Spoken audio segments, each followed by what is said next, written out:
Jamani, sasa hivi kuna magonjwa mengi sana, lakini pia kuna ugonjwa ambao unatishia sana ambao ni homa ya ini.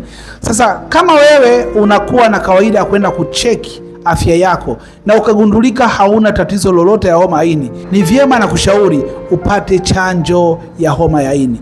Ugonjwa huu unatesa sana.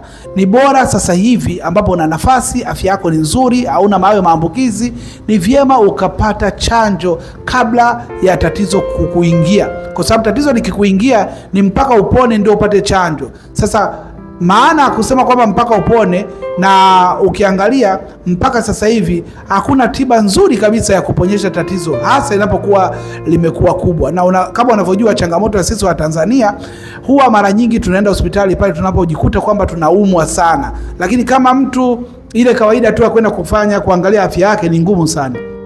Kwa hiyo kama wewe huna maambukizi ya homa ya ini, ni vyema ukaenda ukapata chanjo za homa ya ini kabla tatizo haijawa kubwa. Lakini pia kama wewe unaishi na tatizo hilo, unaweza kuchukua namba yangu bayo ukanipigia, nikaweza kusaidia pia virutubisho ambavyo vitaweza kusaidia kwenye hiyo tiba ambayo unaipata kutoka hospitali.